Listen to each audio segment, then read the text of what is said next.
बिस्मिल्लाहिर्रहमानिर्रहीम, अस्सलाम वालेकुम, नमस्कार, सत श्री अकाल एंड गुड इवनिंग। दोस्तों कैसे हैं आप? आई डू होप आप सब अच्छे होंगे जी। आप दोस्तों के कुछ सवाल थे, मैं जल्दी जल्दी उन पढ़ता जाऊं ताकि जिन दोस्तों ने वीडियो देखी होती है, कमेंट्स किए होते हैं, तो अच्छा नहीं लगता कि उनको जो है इंतज़ार में बिठाए रखना। असलान साहब ने लिखा जी, माशाल्लाह, लव फ्रॉम सियालकोट जी, love you too from Sialkot and love from UK जी। भाई, आप असाइलम केस के स्टोर डॉक्यूमेंट्स रेडी करके दे सकते हैं और आपकी फीस क्या होगी, प्लीज रिप्लाई कर दिया जी। बिल्कुल नहीं तैयार करके दे सकते। जो जेन्युइन केस होते हैं, जो जेन्युइन केस होता है, जिसके डॉक्यूमेंट्स आप लोगों ने देने होते हैं, वकील जो काम करते हैं उनका काम है एडवोकेसी करना, एज अ ब्रिज काम करना, पुल के तौर पे काम करना क्लाइंट और कोर्ट्स के दरमियान या होम ऑफिस के दरमियान। कानून आपको बताना और कानून के मुताबिक जो है चीज़ों को एक्सप्लेन करना।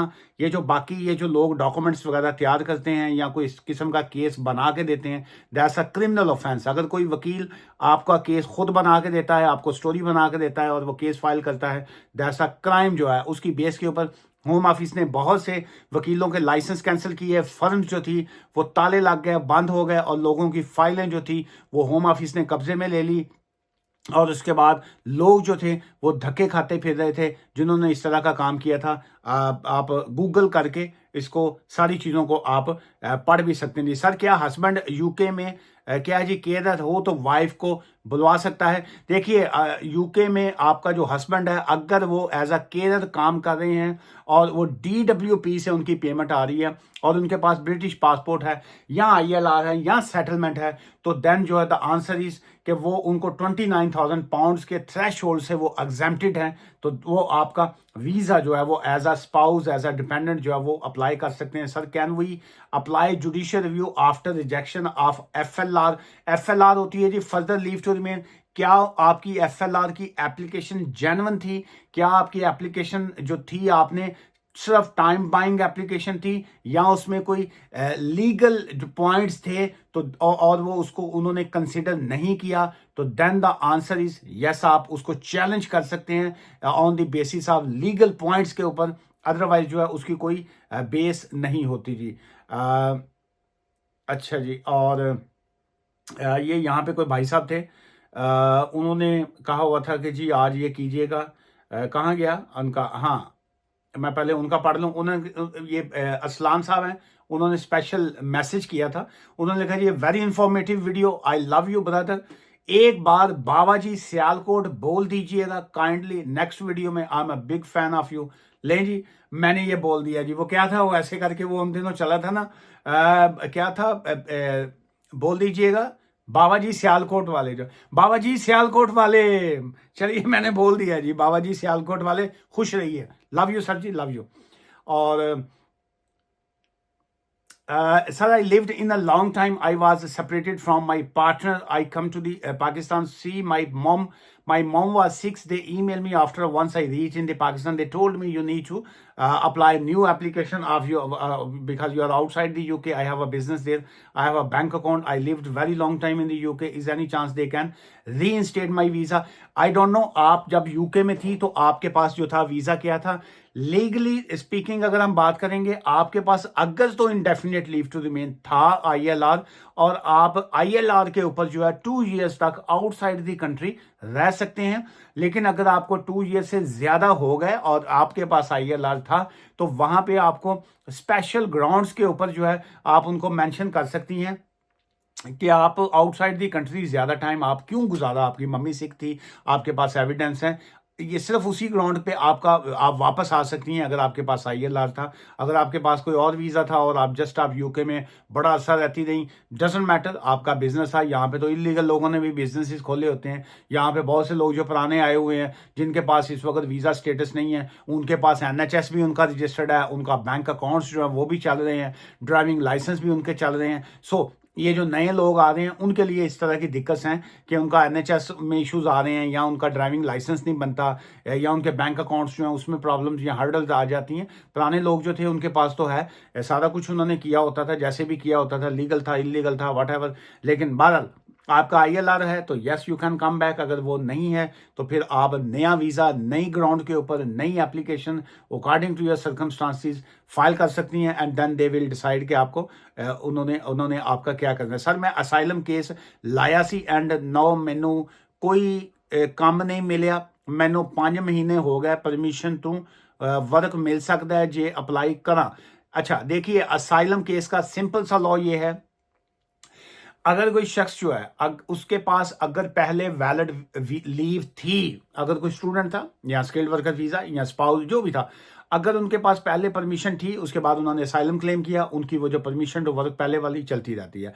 अगर किसी के पास परमिशन टू वर्क नहीं थी और उसके बाद उसने असाइलम किया, जैसे कोई ओवरस्टे था, जैसे कोई इलीगल था, तो उसमें आपको 12 महीने जो है 1 साल तक वेट करना पड़ता है। अगर 1 साल गुजर जाता है तो उसके बाद आप परमिशन टू वर्क की एप्लीकेशन डाल सकते हैं और वो आपको शॉर्टेज ऑक्यूपेशन में जो है वो परमिशन दे सकते हैं। What if UK girl citizen less than 18 do marriage in Pakistan. देखिए यूके लॉ के मुताबिक जो है जो एज शादी की उम्र है मिनिमम जो है वो 18 ईयर्स ओल्ड होती है। 18 साल से कोई ऊपर हो, 18 से ऊपर तो वो बिल्कुल वो शादी कर सकते हैं, लेकिन कोई अगर 18 से कम है सो दैट्स कम है अंडर यूके इमिग्रेशन लॉज के मुताबिक जो है वो क्रिमिनल ऑफेंस में, इमिग्रेशन ऑफेंस में भी और क्रिमिनल ऑफेंस में भी आ जाता है। जी भाई जी आफ्टर बायोमेट्रिक कितने दिन बाद असी फीस पे कर सकते हैं? ਕਿਹੜੀ ਫੀਸ ਪੇ ਕਰਨੀ ਹੈ ਭਾਜੀ ਤੁਸੀਂ ਆਪਣਾ ਆਫਟਰ ਬਾਇਓਮੈਟ੍ਰਿਕ ਕਿੰਨੇ ਦਿਨ ਬਾਅਦ ਅਸੀਂ ਫੀਸ ਫਸਟ ਪੇ का ਫੀਸ ਪੇ ਪਤਾ ਨਹੀਂ ਕੀ ਤੁਸੀਂ ਲਿਖਿਆ ਬਾਇਓਮੈਟ੍ਰਿਕ ਦੇ ਟਾਈਮ ਹੀ ਤੇ ਉਸ ਤੋਂ ਪਹਿਲੇ ਹੀ ਤੇ ਫੀਸ ਪੇ ਕਰਨੀ ਹੁੰਦੀ ਹੈ ਜੀ ਤੇ ਉਸ ਤੋਂ जिस वक्त तुम फीस भी पे करते हो तो फिर ही बायोमैट्रिक वगैरह का आता है। हाँ बास का तो है कि तुम IHS की फीस जी है NHS जिन्होंने फीस कहीदा है वो किसी वजह तो अगर तुम्हारी एप्लीकेशन फी वेवर की बिफोर टाइम अगर पहले अपना फरवरी तो पहले की रिफ्यूजल आई सी वो एप्लीकेशन कर सकते हो। उस तो बाद वो फिर तुम्हें एक लिंक भेज देंगे ने कि नो तुम हूँ फीस पे कर सकते हो, लेकिन बाकी मैं थोड़ी गल की कोई समझ कोई नहीं आई जी और समझ तुम्हें भी नहीं आई जिमें तुम लाइन लिखी है। अच्छा जी सर कोई लड़की विजिट पे आके असाइलम अप्लाई करे तो उसको कितने टाइम बाद वीज़ा मिलता है या फिर वो कैसी और वीज़ा में कन्वर्ट कर सकती है, प्लीज़ बता दीजिएगा। ये आपने सवाल जो भेजा है उसका मैं बता रहा हूँ जी। सर कोई विजिट वीज़े पे आए तो उसका किसी भी वीज़ा में जो है वो स्विचिंग नहीं हो सकती। और उसके बाद आपने कहा कि विजिट वीज़ा पे आके असाइलम अप्लाई करे तो उसको कितने टाइम में बाद वीज़ा मिलेगा? उसको 0 टाइम में वीज़ा मिलेगा। कोई असाइलम पे विजिट पे आके ये कोई असाइलम कोई वीज़ा है कि जब आप विजिट पे आएंगे और आप अप्लाई करेंगे असाइलम तो वो कहेंगे ट्रे च रख के तो कहेंगे एलो जी भाई जी तुम विजिट वीज़े ते आए हो तो अपना तुम असाइलम फड़ लो है और उसके बाद आप वीज़ा जो है किसी विजिटर वीज़ा जो है किसी वीज़ा में स्विच नहीं होता। और असाइलम जो है ऑब्वियसली विजिटर जो है वो आके असाइलम कर सकता है, लेकिन असाइलम जो है उसको प्रूव करना, उसकी एविडेंस देना, उसमें आपको बताना कि आपने किस बेस के ऊपर आप असाइलम कर रहे हैं। रिलीजियस इश्यूज़ हैं, आपके पोलिटिकल इश्यूज़ हैं, आपका किसी ग्रुप से ताल्लुक है, आपके पास एविडेंस क्या है। सो इस अ वेरी कंप्लीकेटेड थिंग। कोई ट्रे दे विच रखिया होया कोई हलवा नहीं है कि तुहाडे अगे रखन तो तुसीं उहनूं कहोगे ले जी असीं खा लईए असीं। If we take a FLR on the basis of current visa, so work will be restricted or we can do full-time work on anywhere. देखिए अगर आपने FLR फाइल की और आपके पास जो करंट वीज़ा था, करंट वीज़ा कौन सा था उस पर डिपेंड करेगा। अगर आपका करंट वीज़ा स्टूडेंट का था तो ऑब्वियसली आपको 20 घंटे काम की इजाज़त है या 10 आवर जो आपके वीज़ा की जो पहले की करंट कंडीशन होती है वही कंटिन्यू रहती है until they decide your FLR जब तक वो डिसाइड नहीं करते आपकी पहले वाली ही पोजीशन जो है वो कंटिन्यू रहती है। Very good publish things online के रेड पर है क्या पता नहीं की लिखा है। अच्छा जी हेलो सर, ये जितने कोई इस तरह के सवाल जो थे जो मुझसे पढ़े गए हैं जी वो मैंने पढ़ दिए। बहुत सारी अपडेट है regarding illegal migrant who are living at least 14 years single person who came on a visa in 2010। देखिए 14 ईयर्स का तो कोई पॉलिसी नहीं है जी, उसमें उसकी 20 ईयर्स लॉन्ग रेजिडेंसी होती है। जो 20 साल कंटिन्यू गुजारते हैं उनका सिस्टम और होता है, बाकी और इस तरह का तो कोई नहीं है जी ऑप्शन जो आप लिखा है कि 14 साल के बाद कोई वीज़ा ग्रांट कर। Hi sir, my indefinite in my passport, how to connect to a e visa my passport, क्या आई एम गोइंग हॉलीडे। अच्छा देखिए, बहुत से ऐसे लोग थे जिनको ILR स्टिकर वाला जो वीज़ा था वो मिला हुआ था। सो ऐसी कंडीशन में ये है कि आप एज सुन एज पॉसिबल जो है अपना ILR का जो एक कार्ड होता है, जो PRP कार्ड होता है, आप उसके लिए अप्लाई कर सकते हैं। एज सुन एज पॉसिबल आपको कर देना चाहिए, क्योंकि जिनके, मैंने ये पहले भी कई मरतबा वीडियो में बात की, जो जिन लोगों के पास वो स्टिकर वाले वीज़े थे, उनको वीज़े को ई वीज़ा पे कन्वर्ट भी नहीं वो कर सकते, और इनके लिए बाकी आने वाले दिनों में बहुत मुश्किलात जो है वो सामने आएंगी। Veer ji please, modern slavery victim का क्या होता है वीज़ा? देखिए, मॉडर्न स्लेवरी के ऊपर मैंने पहले वीडियोस की हैं, यूट्यूब के ऊपर मौजूद हैं, उसको आप क्लिक कीजिएगा। अदरवाइज़ मैं फिर पहले भी 2-3 रिक्वेस्ट लोगों की आई, मैं मॉडर्न स्लेवरी के ऊपर जो है वो बिल्कुल मैं उसके ऊपर जो है वो डिटेल में वीडियो करूँगा। और उसमें यही होता है कि जैसे किसी को मॉडर्न स्लेवरी में ला के मतलब वीज़ा पे, स्किल्ड वर्कर वीज़ा पे ला के उनको यूज़ करना, मिसयूज़ करना, बहुत सी लड़कियों को वहाँ से ला के भी जो था गलत तरीके से भी इस्तेमाल किया गया। फिर उसके बाद बहुत से लोगों से एक्स्ट्रा जो जॉब ली जाती है या उनको इलीगल रखा जाता है, 40 घंटे काम की इजाज़त है, 70 आवर्स उनसे काम ले लिया, मुख्तलिफ उसकी मॉडर्न स्लेवरी, ये मॉडर्न स्लेवरी आई तो गुलामी जिसको कहेंगे ना, ये गुलामी है, लेकिन इसकी एक मॉडर्न शक्ल है जिसमें इस तरह की चीज़ें आती हैं जी। अच्छा जी, Islam sir, 10 years partner visa route पर 28 डेज पहले प्रॉपर्टी बेस पर अप्लाई कर सकती हैं, तो क्या हम ये एग्जैक्ट 10 ईयर? देखिए, उसमें 28 दिन का ऐसा कोई ताल्लुक नहीं होता, बिल्कुल आप अगर आप अप्लाई करना चाहें तो कर सकते हैं। आज की इस वीडियो से मुझे इजाज़त दीजिएगा।